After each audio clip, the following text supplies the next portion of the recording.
कल्पना कीजिए कि दिव्य लोक में 3 शक्तिशाली देवियों के बीच एक ऐसा विवाद हुआ जिसने न केवल उनके जीवन को बदल दिया बल्कि पूरी सृष्टि की व्यवस्था को भी प्रभावित कर दिया। यह कोई साधारण विवाद नहीं था, बल्कि ऐसा टकराव था जिसमें अहंकार, क्रोध और प्रतिष्ठा की परीक्षा थी। ज्ञान, वैभव और पवित्रता की प्रतीक 3 देवियां माता सरस्वती, माता लक्ष्मी और देवी गंगा जब आमने सामने आईं, तो एक क्षण में सब कुछ बदल गया। ब्रह्मलोक में जहां शाश्वत शांति का वास था, वहां अचानक कटु वचन गूंज उठे। जिसने भी यह दृश्य देखा वह अचंभित रह गया, क्योंकि देवताओं के बीच इस प्रकार का संघर्ष पहले कभी नहीं हुआ था। तर्क वितर्क, अपमान और फिर वह पल जब गुस्से में आकर उन्होंने एक दूसरे को ऐसे श्राप दिए जिनका प्रभाव केवल उनके जीवन तक सीमित नहीं रहा बल्कि पूरी पृथ्वी और स्वर्ग तक फैल गया। क्या हुआ था उस दिन ऐसा जिसने माता लक्ष्मी को विष्णु लोक छोड़ने पर मजबूर कर दिया? क्यों माता सरस्वती को धरती पर बहने के लिए विवश होना पड़ा? और देवी गंगा को ऐसा कौन सा श्राप मिला जिसने उनका अस्तित्व ही बदल दिया? यह रहस्य आपको स्तब्ध कर देगा, क्योंकि यह कथा केवल देवियों के जीवन की नहीं बल्कि ब्रह्मांड की शक्ति संतुलन की कहानी है, जो यह बताती है कि अहंकार और क्रोध का परिणाम कितना विनाशकारी हो सकता है।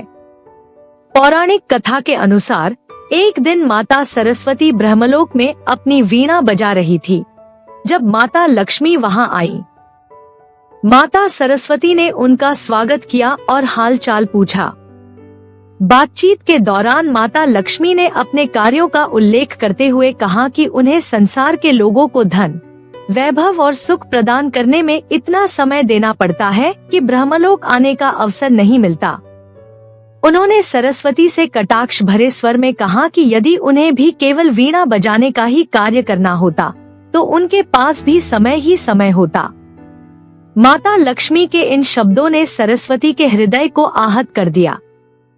उन्होंने क्रोधित होकर उत्तर दिया कि यह सत्य है कि लक्ष्मी धन की देवी हैं, लेकिन फिर भी उन्हें चंचला कहा जाता है क्योंकि वे किसी एक स्थान पर स्थिर नहीं रह पाती।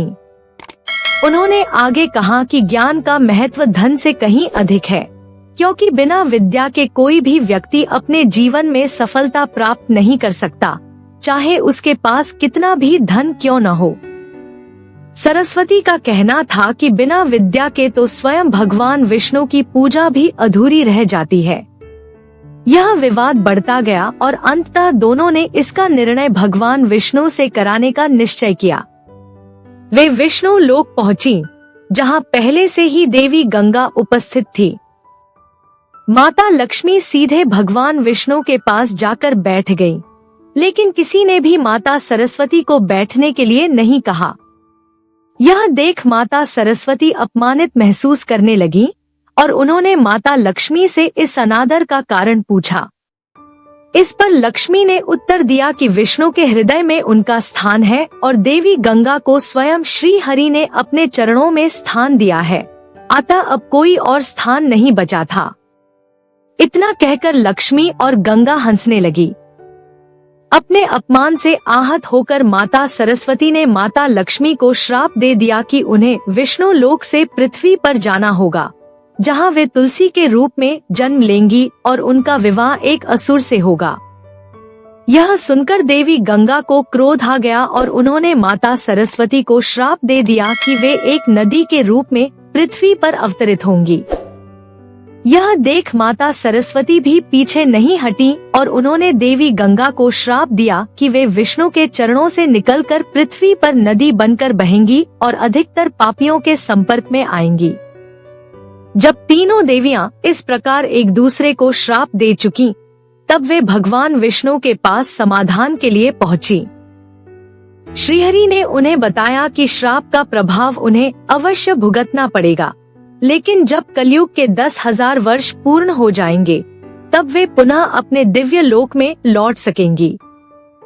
तब तक माता लक्ष्मी तुलसी रूप में पूजी जाएंगी, माता सरस्वती नदी के रूप में धरती पर बहेंगी और देवी गंगा भी मानवों के पाप धोने के लिए नदी बनकर प्रवाहित होंगी। इस प्रकार एक अहंकार और क्रोध से उत्पन्न विवाद ने तीनों देवियों का भाग्य बदल दिया। माता सरस्वती, जो ज्ञान की देवी थी, धरती पर नदी बनकर अवतरित हुई।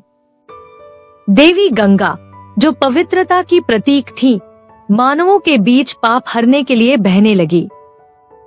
और माता लक्ष्मी, जिन्हें संसार में वैभव प्रदान करने का अधिकार था, तुलसी के रूप में धरती पर आईं। यह कथा हमें एक महत्वपूर्ण सीख देती है, चाहे हम कितने ही शक्तिशाली क्यों न हो, अहंकार और क्रोध अंततः हमें हानि ही पहुंचाते हैं। धन्यवाद।